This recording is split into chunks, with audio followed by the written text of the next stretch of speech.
honra que eu mesmo e a Google Brasil venha à tribuna desse tribunal pedir que ele atualize e renove o seu compromisso histórico com a liberdade de expressão, que é sempre em contextos difíceis. É para isso que ela serve, é nesse momento que ela é necessária.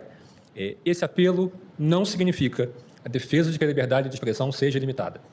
Também não significa que o Marco Civil da Internet seja uma obra legislativa perfeita, atemporal, que deva ser preservado, seja imune a aperfeiçoamentos. Mas antes de chegar a esse ponto, eu gostaria de delimitar que nos parece ser, de fato, objeto da controvérsia, o que o Marco Civil faz, de fato, e o que ele não faz, e porque nos parece que ele é compatível com a Constituição, ainda que se entenda que há regimes melhores. De saída, eminentes ministros, a Google reconhece que a desinformação, os discursos de ódio e outras formas de discurso nocivo são um problema real, na internet e fora dela. Problemas que precedem muito a tecnologia, inclusive. Como Vossas Excelências sabem muito melhor do que eu, essas não são mazelas criadas pela tecnologia. O mundo não vivia num mundo de placidez idílica antes da internet. Na verdade, para ficar só no século XX, temos 2 guerras mundiais, diversos regimes autoritários, totalitários, que manipulavam a informação, controlavam a informação. Tivemos manifestações de genocídio movido por intolerância. No Brasil, tivemos 2 regimes de exceção que manipulavam a informação, em boa medida iniciados com discursos de desinformação sobre o risco da ameaça comunista. Portanto, não se pode dizer que esses são problemas que a internet tenha criado. Sem falar no racismo pontual, racismo estrutural, machismo e tudo que havia e continua a haver depois da internet. Não cabe, portanto, partir da visão maniqueísta de que as plataformas tenham causado a intolerância, o ódio e a incivilidade. Seria mais fácil se fosse assim, mas não é assim. Sem prejuízo disso, a internet potencializa e amplifica o alcance da liberdade de expressão. Permite que cada pessoa se manifeste de forma direta. E isso, embora seja, na maior parte das vezes, emancipador, também pode ser mais incômodo, também pode evidenciar e colocar em evidência momentos de dissenso, momentos de controvérsia e momentos, sobretudo, de ressentimentos. Mas não é, de forma nenhuma, menos democrático por isso. Tratar a internet, a liberdade de expressão na internet, como intrinsecamente menos valiosa, como um estorvo que deveria ser limitado à maior medida possível, seria um grande erro. Na imensa maioria das vezes, o direito é exercido nos limites da legalidade e esses limites protegem o que é controverso e que deve ser preservado.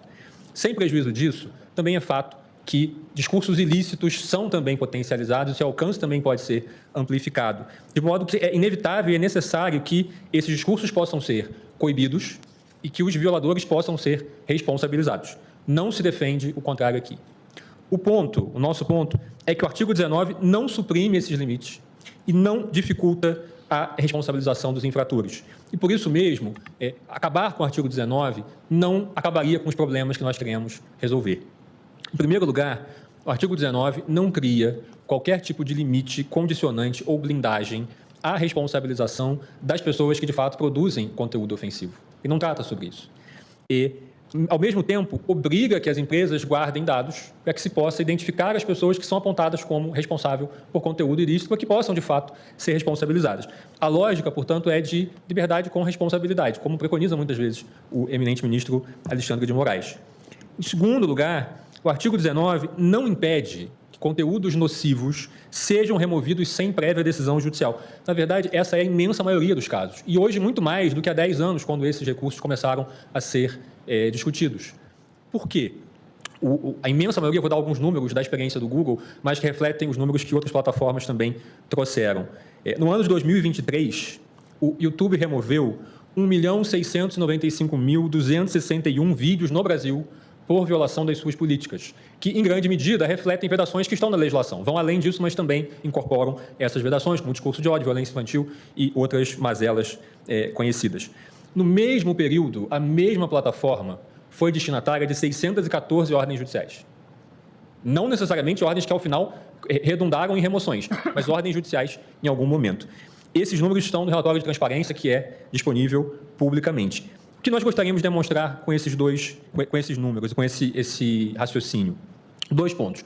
O primeiro, não existe uma inércia que seja parte do modelo de negócio das plataformas.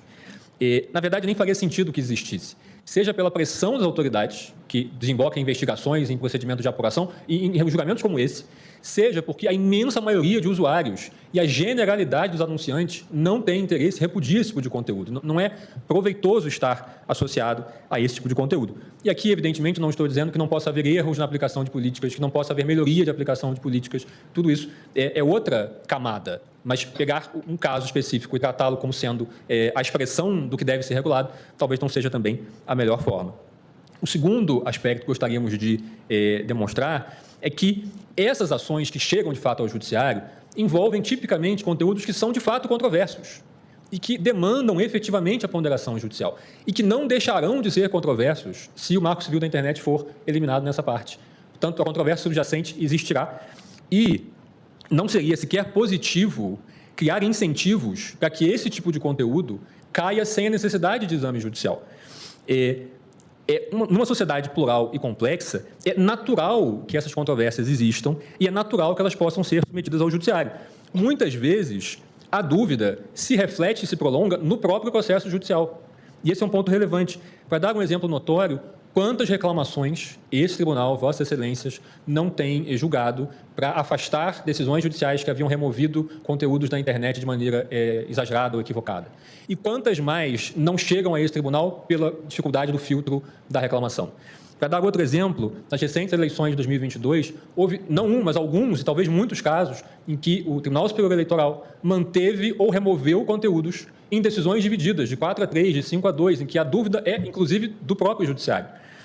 Para pegar o próprio paradigma desse recurso, que é objeto de julgamento nesse momento, falou-se da comunidade no Orkut, eu odeio a então professora. Essas comunidades do Orkut, eu odeio alguma coisa, eram populares, as pessoas faziam de tudo, eu odeio coentro, eu odeio fulano, eu amo fulano, enfim. E, evidentemente, isso não torna mais louvável ou menos lamentável que alguém se dedique a criar uma comunidade para fazer esse tipo de sátira desagradável em relação a alguém.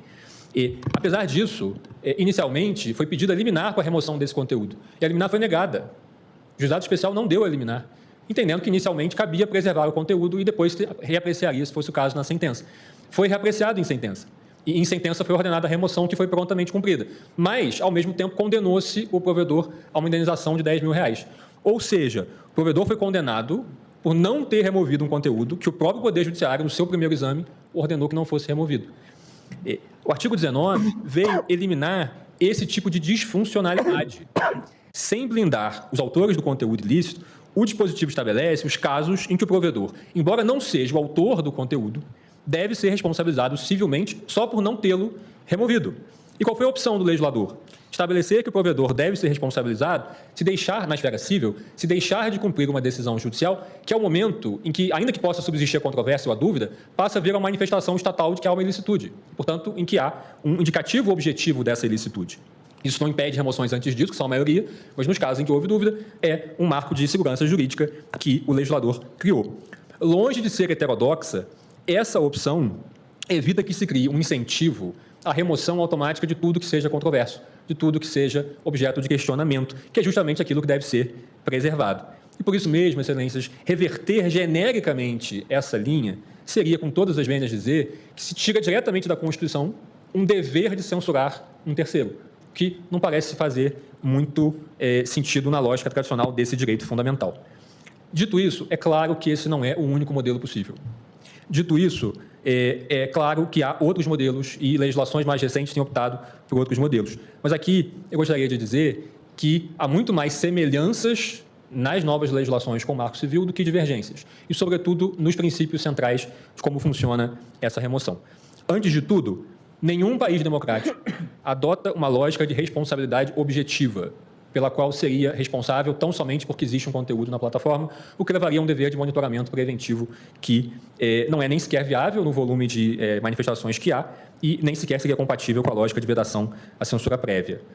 Apesar disso, um outro modelo possível, e aí sim adotado em muitos casos, é o de fixar como marco da responsabilidade o recebimento de uma notificação que identifique de forma específica o conteúdo que é reputado como ofensivo e aponte razões dessa ilicitude. O próprio Marco Civil usa essa lógica no artigo 21, que trata de conteúdo íntimo não consentido. Pela gravidade desse tipo de conteúdo e porque aqui a ilicitude é objetiva. Em qualquer situação, a divulgação de conteúdo íntimo de alguém sem o seu consentimento é ilícita. Não há contexto que torne ilícita essa divulgação. Da mesma forma, vem se extraindo do ECA a mesma possibilidade de notificação nos casos em que há ofensa a caso de abuso infantil, que também é evidentemente e objetivamente ilícito. Algumas legislações têm seguido esse caminho da notificação, e aqui eu cito muito rapidamente duas, já caminho do meio para o fim. A Lei de Serviços Digitais Europeia e a legislação alemã de redes sociais são amplamente citadas como paradigmáticas. Mas o que elas fazem em relação a essa temática específica? Em primeiro lugar, nenhuma das duas cria responsabilidade objetiva e dever de monitoramento. O que elas fazem é admitir que uma notificação com especificação de conteúdo e fundamentação de ilicitude possa ser o marco de uma eventual responsabilização. Mas, mais importante, essa eventual responsabilização, no caso da lei alemã, sobretudo, está relacionada à indicação de ilicitudes específicas, de tipos penais específicos, portanto, não é qualquer ilicitude. E, mais do que isso, em ambos os casos, não se cria responsabilidade apenas pelo fato de, em cada caso concreto, a plataforma haver discordado da notificação, o que evidentemente seria esse incentivo massivo à remoção automática. O que se prevê é uma responsabilidade pela falha sistêmica em responder adequadamente a essas notificações.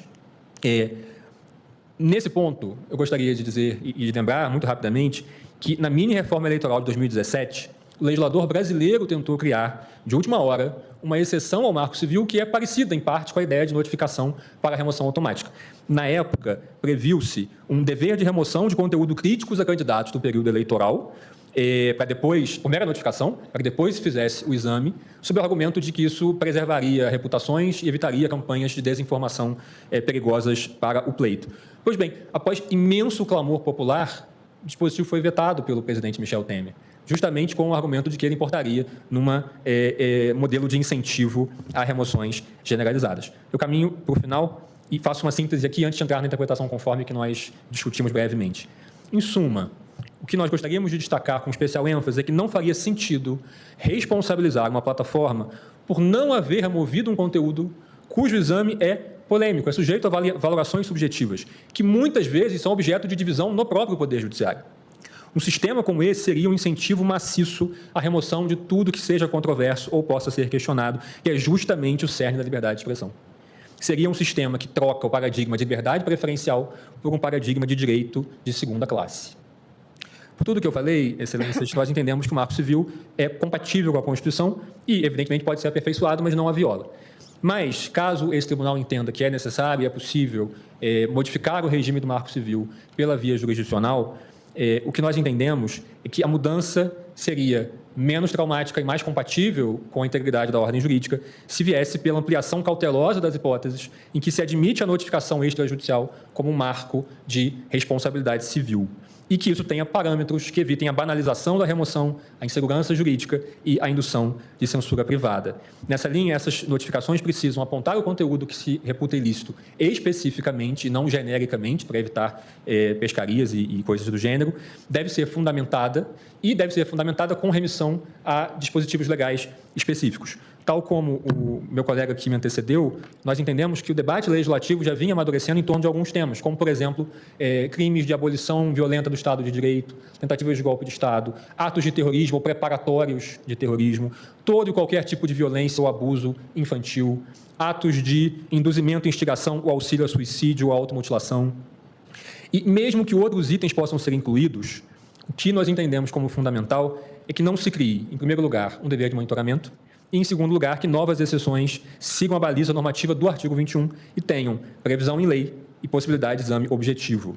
Isso exclui, portanto, conteúdos que são intrinsecamente controversos, como é o caso, por excelência, das disputas entre direito da personalidade e liberdade de expressão, liberdade de informação.